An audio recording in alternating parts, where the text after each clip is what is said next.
Yes students, last class में हमने पढ़ा था meaning of accounting. Meaning of accounting आप लोगों ने नोट किया होगा। मीनिंग ऑफ अकाउंटिंग क्या होता है? तो मीनिंग ऑफ अकाउंटिंग क्या है? Accounting is a process of identification, measuring, recording, classifying, summarizing, interpreting, and communicating financial information to users. Communicating financial information to users. हम इसको नोट करते हैं, एक बार रिवाइज करते हैं, फिर नेक्स्ट टॉपिक पढ़ेंगे। राइट, तो हम इसको रिवाइज करते हैं एक बार। तो मैं बात कर रहा था रिवाइज की रिवाइज कर रहा था मीनिंग ऑफ अकाउंटिंग के बारे में। मीनिंग ऑफ अकाउंटिंग क्या था? आपने नोट नहीं किया हो तो नोट कर लेना।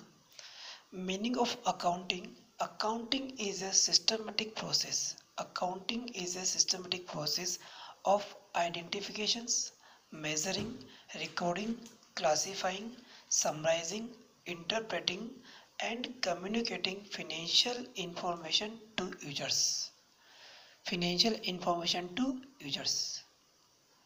ये अपने पास मीनिंग है, इम्पोर्टेंट है। हम डेफिनेशन की बात करेंगे, उससे पहले हम बात करेंगे अकाउंटिंग प्रोसेस। मैंने आपको ये कहा था कि ये मीनिंग आपको लर्न करने की रिक्वायरमेंट नहीं है, कहा था मैंने। क्योंकि हम आगे पढ़ेंगे अकाउंटिंग प्रोसेस पढ़ेंगे तो ये मीनिंग हमें ऑटोमेटिकली पूरी तरह से लर्न हो जाएगा। तो आज का हमारा जो टॉपिक है वो है अकाउंटिंग प्रोसेस के बारे में। किसके बारे में? अकाउंटिंग प्रोसेस के बारे में है। मैं बात कर रहा था अकाउंटिंग प्रोसेस के बारे में। अकाउंटिंग प्रोसेस क्या होता है? अकाउंट्स में जो कार्य किया जाता है, जो वर्किंग की जाती है, कहाँ से शुरुआत होती है और कहाँ जाके अकाउंटिंग का कार्य पूरा होता है।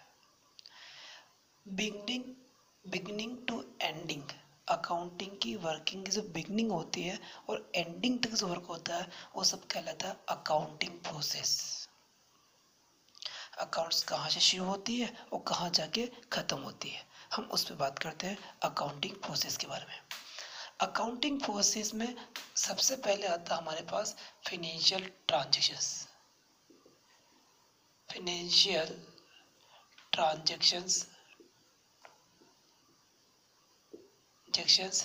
And events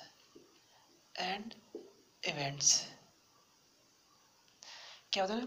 financial transactions and events क्या होता है सर? ये आराम से पढ़ते हैं हम लोग।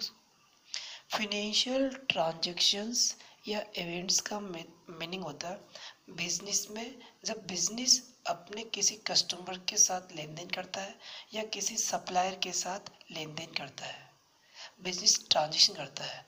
किसी को गुड्स सेल्स करना है, किसी को गुड्स परचेज करना है, इस टाइप के जो हमारे पास लेन देन है उन्हें हम बोलते हैं फाइनेंशियल ट्रांजैक्शंस। यानी मीनिंग बताऊँ मैं आपको तो आप सुने, money and money equivalent items exchange between two और मोर देन पार्टीज। दो पार्टियों के मध्य किसी प्रकार का गुड्स या उसके इक्विवेलेंट कोई भी आइटम या मनी क्या करना है? एक्सचेंज करना है, वो कहलाता है फाइनेंशियल ट्रांजैक्शन। सर इवेंट्स क्या होता है? कुछ ऐसे इवेंट्स हैं जो बिजनेस के मॉनेटरी वाले होते हैं, रुपए लेन देन के होते हैं। जैसे कि जब तक कोई इवेंट को आइडेंटिफिकेशन नहीं किया जाता, मनी मेजरिंग नहीं किया जाता, तब तक वो फाइनेंशियल ट्रांजैक्शन नहीं बनता है, बिजनेस ट्रांजैक्शन नहीं बनता है। सबसे पहले कोई भी हम बिजनेस के कार्य करते हैं तो वो इवेंट्स होता है, लेकिन जब किस इवेंट्स को हम मान लेते हैं कि उसे मनी में मेजरमेंट किया जाता हो, तो क्या बन जाता है? फाइनेंशियल ट्रांजैक्शन बन जाता है। क्या बता रहा था मैं आपको कि जब बिजनेस में कोई घटना घटती है और उसे रुपए में, मुद्रा में मापा जा सकता हो, रुपए में मापा जा सकता हो, तो क्या बनता है? वो फाइनेंशियल ट्रांजेक्शन बन जाता है। तो फाइनेंशियल ट्रांजेक्शन, जैसे एक मैं आपको एग्जांपल देता हूँ। गुड्स परचेज किया, 5000 रुपीज़ का गुड्स परचेज किया, 5000 मनी आया, 5000 का गुड्स परचेज किया, ये क्या? फाइनेंशियल ट्रांजेक्शन है।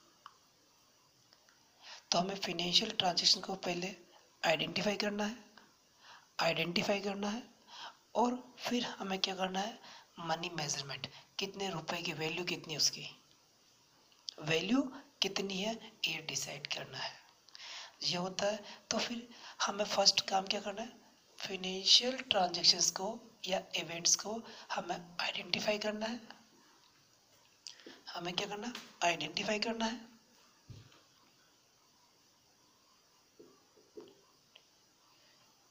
आइडेंटिफिकेशंस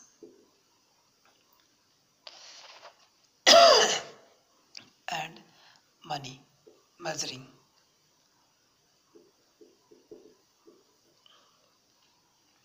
सबसे पहले फाइनेंशियल ट्रांजैक्शंस को हम लोगों को क्या करना है?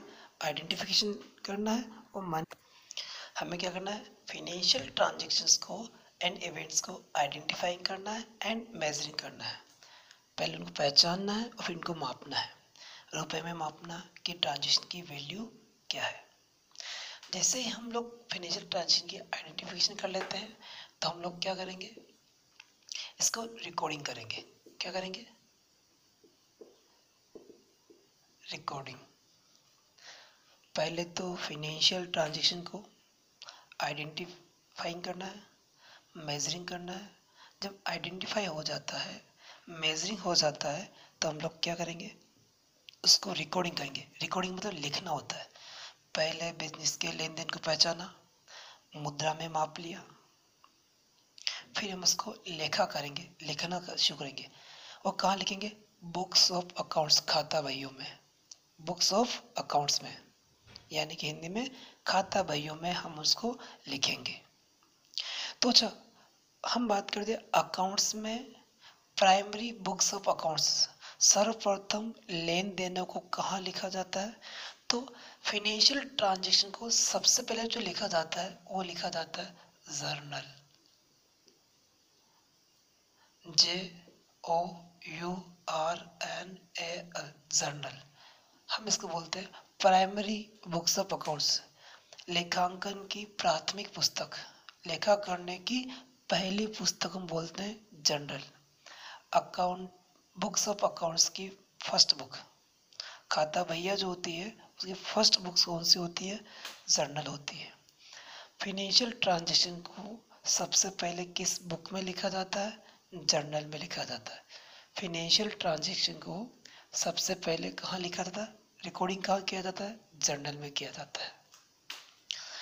जैसे ही हम लोग जर्नल में अकाउंटिंग करते हैं, लिखते हैं, इसमें कोई भी लेन देन हो बिजनेस का, जिसे आइडेंटिफाई कर लिया है, मनी में मेजरमेंट कर लिया है, उसको हम यहाँ रिकॉर्ड कर लेते हैं।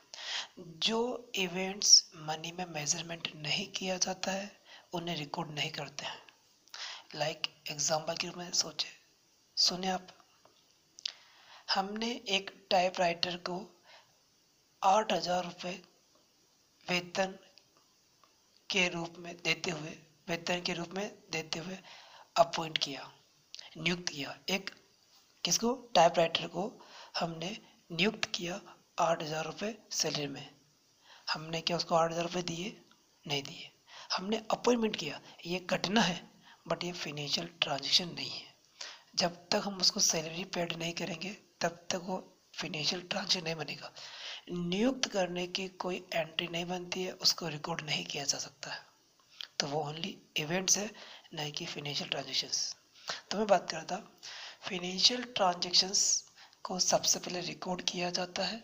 कहाँ किया जाता है? जर्नल में। गुड्स परचेज किया हो, सेल्स किया हो, एक्सपेंसेस पेड किया हो, कई सारे लेन देन कहाँ रिकॉर्ड किए जाते हैं? जर्नल में। मान लो एक दिन में 100 लेन देन है, 100 एवरेज लेन देन मान लेता हूँ, 100। 1 ईयर में 365 डेज होते हैं। 1 ईयर में 365 डेज होते हैं, दिन होते हैं। तो साल भर के लेन देन कितने हो गए? 36,500। 36,500 हमारे लेन देन हो जाते हैं। अब उनमें से मिस्टर एक्स है, सपोज मिस्टर एक्स है, उसके लेन देन हमें ढूंढने हैं, तो ढूंढना बड़ा डिफिकल्ट हो जाता है। साल भर के लेन देन 36,500 एवरेज लेन देन मानता हूँ मैं, औसत लेन देन मानता हूँ। उनमें से मिस्टर एक्स जो हमारे यहाँ कई बार आया था साल में ड्यूरिंग द ईयर, कई बार गुड्स परचेज करके गया, कई बार पेमेंट देके भी गया, कई बार गुड्स लेके क्रेडिट दिया, हमने उधार भी दिया, कभी उसने पेमेंट दिया, कभी नहीं दिया। ईयर एंडिंग पर आके कहता कि आपके बिजनेस का हिसाब किताब क्या, मेरे से कितने रुपए मांगते हो, आप मुझे बताओ। अगर हम इस जर्नल में जाएंगे और ढूंढना शुरू करेंगे तो बहुत सारा टाइम कंज्यूम हो जाएगा और हमें ये पता नहीं लग पाएगा कि मिस्टर एक्स के लेन देन कौन कौन से हैं। ढूंढने में बहुत बड़ी कठिनाई होगी, बहुत बड़ी प्रॉब्लम होगी। इससे बचने के लिए हम लोग क्या करते हैं, जर्नल का क्लासीफाइंग, जर्नल को हम क्या करते हैं, क्लासिफिकेशन करते हैं, बोलते हैं क्लासीफाइंग बोलते हैं। जर्नल का करेंगे क्लासीफाइंग करेंगे, क्लासीफाइड कर देंगे जर्नल को, तो एक नई बुक्स तैयार हो जाएगी, उसका नाम होगा लेजर। क्या नाम होगा? लेजर। हिंदी में बोलते हैं उसको खाता बही। क्या बोलते हैं? खाता बही। पर हमारे यहाँ पे क्या बोलेंगे उसको? लेजर बोलेंगे। LEDGER, ledger. यानी कि जर्नल को हम लोग क्या करते हैं, क्लासिफाइड करते हैं, तो क्या बनती है? लेजर। क्लासिफाइड क्यों किया? क्योंकि जर्नल में सारे लेन देन लिख दिए जाते हैं, जर्नल में सारे लेन देन लिख दिए जाते हैं। तो जर्नल में किसी भी पार्टी के लेन देन ढूंढना डिफिकल्ट होता है। तो जर्नल का हम लोग क्या करते हैं, क्लासिफिकेशन अकाउंट वाइज, कि मिस्टर एक्स के अकाउंट इस पेज पे हैं, मिस्टर वाई के हैं, यानी कि इसके लेजर के फर्स्ट पेज पर एक इंडेक्स होता है। उस इंडेक्स पे कौन कौन सी पार्टियों के नाम होते हैं और किस किस पार्टी के कौन कौन से लेन देन है, वहाँ से हमें आसानी से पता लग जाता है। तो क्या गया, फिनेंशियल ट्रांजैक्शन को सबसे पहले रिकॉर्ड किया जाता था जर्नल में। जब जर्नल में बहुत सारे लेन देन हो जाते हैं तो उनको क्या, अकाउंट वाइज अलग अलग विभाजित किया जाता है, विभाजन किया जाता है। तो एक नई बुक्स बनती है, उसको बोलते हैं लेजर, यानी कि खाता भाई। क्या बोलते हैं, जर्नल का क्या करते हैं, क्लासिफिकेशन, विभाजन करते हैं। तो एक अकाउंट वाइज विभाजन करते हैं, तो नई बुक्स बनती है लेजर। अब जब लेजर बुक्स पूरी तैयार हो जाती है तो ईयर एंडिंग पर हम लोग ये चाहते हैं कि किन पार्टियों से पेमेंट लेना बाकी है और किन को देना बाकी है, किन पार्टियों से पेमेंट लेना बाकी है और किन पार्टियों से पेमेंट देना बाकी है। तो हम लोग क्या करते हैं, मैं बात कर रहा था जर्नल का क्लासीफाइंग करके लेजर तैयार की जाती है। ईयर एंडिंग पर हम लोग यह जानना चाहते हैं कि हमें ड्यूरिंग द ईयर में किन किन पार्टियों से लेना बाकी है, किन को देना बाकी है, या हमारे अकाउंट्स जो हैं लेजर बने उनका बैलेंसेस क्या है। जब बैलेंस जानना चाहते हैं हम लोग तो हम एक लिस्ट बनाते हैं पूरे अकाउंट की समराइजिंग करके, समरी निकालते हैं, समराइजिंग करते हैं, समराइजिंग करते हैं और एक लिस्ट बनती है, उसको बोलते हैं ट्रायल बैलेंस। ट्रायल बैलेंस का एक लिस्ट बनाते हैं। लेजर क्या करेंगे, सारांश निकालेंगे, सारांशीकरण करके। लेजर खाता बही होती है, खाता बही में हम लोग क्या करेंगे, शेष ज्ञात करेंगे, बैलेंस ज्ञात करेंगे, शॉर्ट लिस्ट बनाएंगे। खाता बही में बहुत सारे लेन देन होते हैं, कितनी बार माल लेके गया, कितनी बार गुड्स ले पेमेंट दिया उसने, कितनी बार हमने गुड्स सेल किया, बहुत सारी डिटेल। हमें बस यह देखना है कि फाइनली किसी पार्टी से कितना पेमेंट ड्यू है, उसकी लिस्ट बन जाएगी। लिस्ट बनेगी, ट्रायल बैलेंस कहलाएगी। समराइजिंग कर लिया हमने, ट्रायल बैलेंस तैयार कर दिया हमने। ट्रायल बैलेंस का क्या किया जाता है, एनालिसिस किया जाता है और एनालिसिस कर सकते हैं, एनालिसिस हम इसको बोलते हैं इंटरप्रेटिंग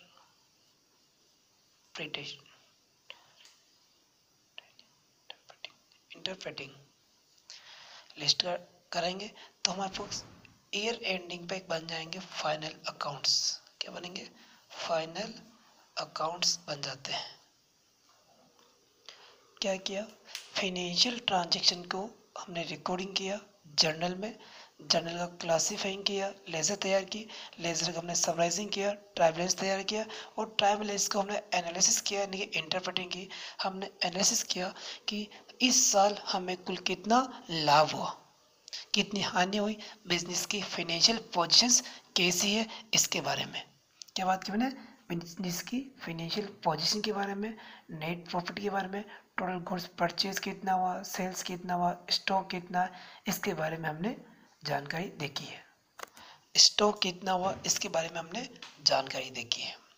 आगे बात करता हूँ कि हमें फाइनल अकाउंट में ये पता लगेगा कि ड्यूरिंग द ईयर, साल भर जो हमने बिजनेस किया उससे हमें कितना लाभ हुआ, कितनी हानि हुई, बिजनेस की कैश बैलेंस कितना है, एसेट्स कितनी है, इसके बारे में हमें जानकारी मिलेगी। तो फाइनल अकाउंट्स में 3 अकाउंट्स तैयार किए जाते हैं। फर्स्ट अकाउंट होता है ट्रेडिंग अकाउंट,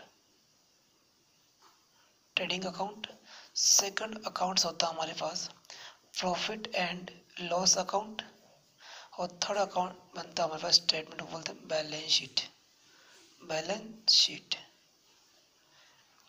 ये अकाउंट्स फाइनल अकाउंट में तैयार किए जाते हैं।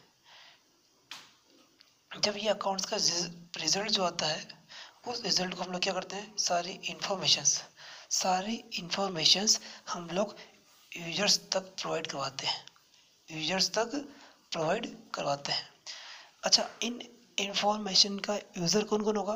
गवर्नमेंट हो सकती है, सरकार को टैक्स वसूल करने के लिए, ओनर्स हो सकता है प्रॉफिट के लिए, बैंकर्स हो सकते हैं लोन पार्टी को देने या नहीं देने के डिसीजन लेने के लिए।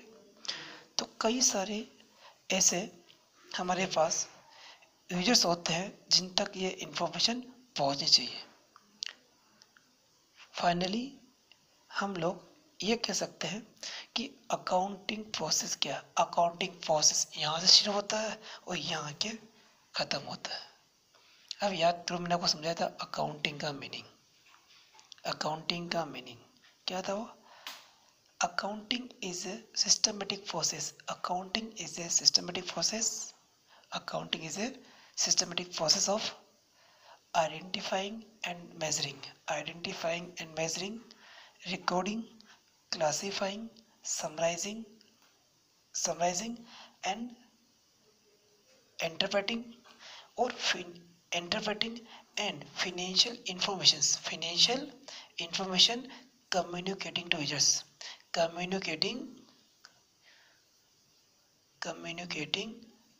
to users. इंफॉर्मेशन कहाँ जाएगी? Communicating to users. यह मीनिंग यहीं से बना हुआ पूरा। क्या बोलेंगे? Accounting is a systematic process of identifying and measuring, recording, classifying, summarising, interpreting and communicating to users. बोल सकते हैं interpreting financial informations, communicating to users. यही से बना हुआ। वापस याद करेंगे आप लोग। अब मैं पढ़ा अकाउंटिंग प्रोसेस रहा हूँ, तो मीनिंग कहाँ से जुड़ा? अकाउंटिंग का मीनिंग आ रहा। कहाँ रहा? अकाउंटिंग का मीनिंग आ रहा। क्या है? Accounting is a systematic process of identifying, measuring, recording, classifying, summarising, interpreting and communicating of financial information to users. ये मेरी थी अकाउंटिंग प्रोसेस। आप इसको भी नोट कर लें, पूरा इम्पोर्टेंट है, एग्ज़ाम के पर्पस से मोस्ट इम्पोर्टेंट है। अब हम इसके बाद पढ़ेंगे अकाउंटिंग के ऑब्जेक्टिव क्या है, अकाउंटिंग डेफिनेशंस क्या है, इन सब की हम बात करेंगे नेक्स्ट लेसन के अंदर। ठीक है? इसमें आपको कोई भी डाउट है तो आप मेरे से कॉन्टेक्ट नंबर है, आप मेरे से पूछ सकते हैं और भी डिटेल बात कर सकते हैं हम लोग किसी भी रिगार्डिंग। Okay students.